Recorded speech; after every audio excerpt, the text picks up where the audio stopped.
Hi ನಮಸ್ತೆ ಎಲ್ಲರಿಗೂ.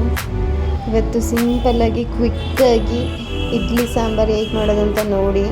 ಕ್ವಿಕ್ಕಾಗಿ ಮಾಡ್ಬೋದು, ಈ ಬರದೇ ಇರೋರು ಮಾಡ್ಬೋದು, 5 ನಿಮಿಷದಲ್ಲಾಗುತ್ತೆ. ಸೂಪರಾಗಿರುತ್ತೆ ಟೇಸ್ಟು.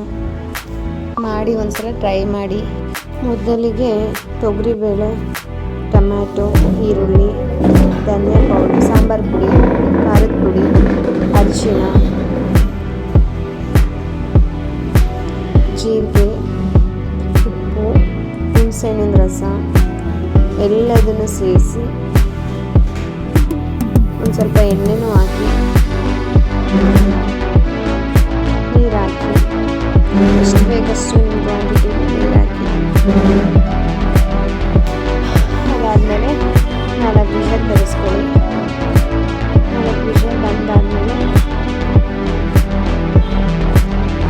ಸ್ವಲ್ಪ ತಣ್ಣಗಾದ್ಮೇಲೆ ತೆಗೆದು ಒಂದು ಪಾತ್ರೆಯಲ್ಲಿ ಹಾಕಿ ಕುದಿಸಿ ಅದಕ್ಕೆ ಸ್ವಲ್ಪ ಕೊತ್ತಂಬರಿ, ಕಾಯಿ ಬೇಕಂದರೆ ಹಾಕಿ, ಬೇಡ ಅಂದರೆ ಬಿಡಿ, ಹಾಕಿ ಮಳಿಸಿ ಒಂದು ಪಾತ್ರೆಯಲ್ಲಿ ಎಣ್ಣೆ ಹಾಕಿ ಅದಾದ ಹಾಕಿ ಮಿಕ್ಸ್ ಮಾಡಿಬಿಡಿ. ಆಮೇಲೆ ಪ್ಲೇಟ್ ಮುಚ್ಚಿಬಿಡಿ. ತುಂಬ ಚೆನ್ನಾಗಿರುತ್ತೆ, ಮಾಡ್ಕೋಬೋದು, ಯಾರು ಬೇಕಾದರೂ ಮಾಡ್ಬೋದು. ಈಸಿಯಾಗಿರುತ್ತೆ, ಟೇಸ್ಟಿಯಾಗಿರುತ್ತೆ, ಸಿಂಪಲ್ಲಾಗಿ ಬೇಗನೂ ಆಗುತ್ತೆ, ಇಡ್ಲಿ ಜೊತೆನೂ ಚೆನ್ನಾಗಿರುತ್ತೆ. ಮಾಡಿ ಟ್ರೈ ಮಾಡಿ. Thank you so much. ಇಷ್ಟ ಆದರೆ ಲೈಕ್ ಮಾಡಿ, ಶೇರ್ ಮಾಡಿ, ಹಾಗೆ ಸಬ್ಸ್ಕ್ರೈಬ್ ಮಾಡಿಕೊಡಿ. Bye bye, see you.